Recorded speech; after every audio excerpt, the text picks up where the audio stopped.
Good day, sir. I am Karin Chiman Sobo, and this is my video for the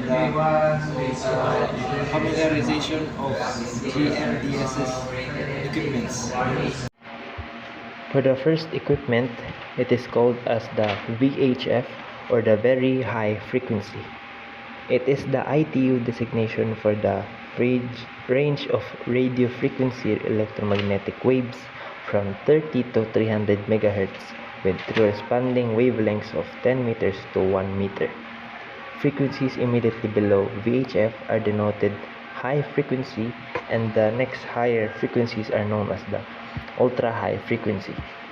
To turn it on, you will just turn on you will just switch on the switch, and then it will display the international channel, which is the channel 16. And for the next equipment, we have the MFHF or the medium frequency and high frequency. These are radios that can transmit over thousands of miles, as the signal can be bounced off the ionosphere to overcome line of sight issues. Radio to turn it on, you will just turn on the switch, and it will display the 2182 kilohertz, and we have the transmit and the receive. So next is the radio telex. It is a communication system that handles the transmission and reception of telex messages over radio. Basically, the system consists of the radio telex software and a radio telex module or modem. So same, to turn it on, you will just switch on the button. And then the next equipment is the Inmarsat B. So an Inmarsat B is a small self-contained satellite earth station comprising in the maritime environment of an above deck equipment containing a parabolic antenna and electronics, and a below deck equipment containing electronic units, power supplies, and interface connections. Connections to telex, telephone, modem, and facsimile equipment are contained in the below deck equipment. Next is the Inmarsat C.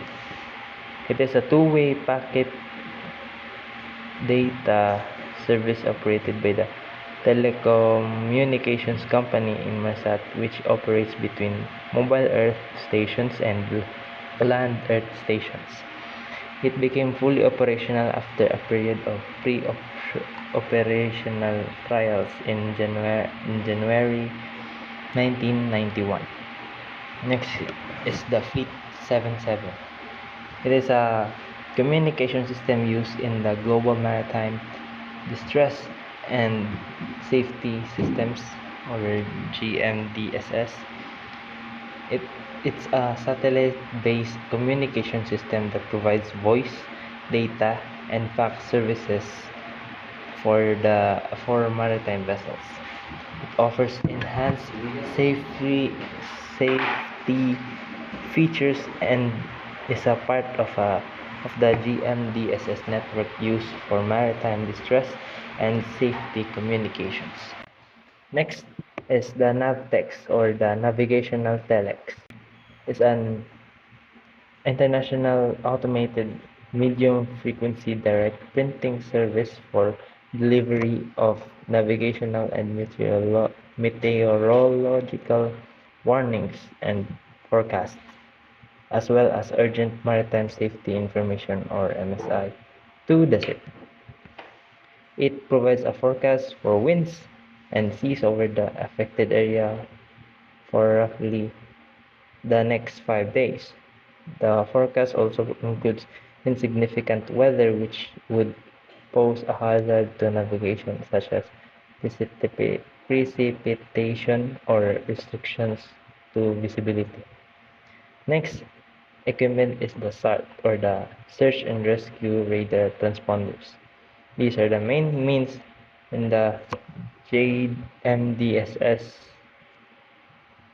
JMDSS for locating ships in distress or their survival craft and their carriage on board ships is mandatory. The SART is a small battery-powered omnidirectional radar receiver and transmitter. SART operates in the 9 GHz 3 cm or X-band radar's frequency hand a band and on receiving from a ship a signal from a ship or aircraft radar transmits a series of response or homing signals. The start can be activated manually or automatically. Next is the AIS start.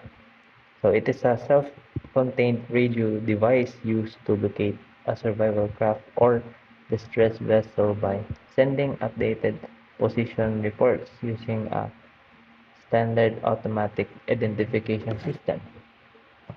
Class A position report.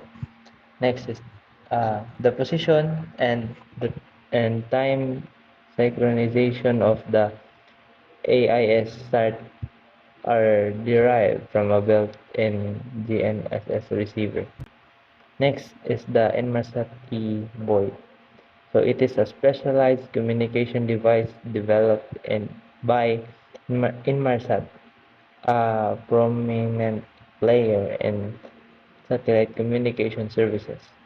This buoy serves as a vital tool with a diverse range of applications, playing a crucial role in enhancing maritime communications, navigation, and safety. Next is the COSPASARSAT. It is an international organization that provides space by space-based relay of distress signals or alerts from emergency beacons that use the 600 MHz or MHz frequency. Compass SARSAT provides me the alerts to search and rescue SAR authorities. Next is the portable two-way VHF.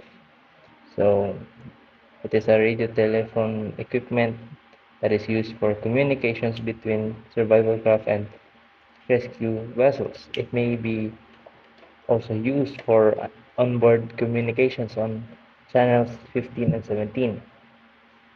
Newer models automatically reduce the power of one 1W when these channels are selected.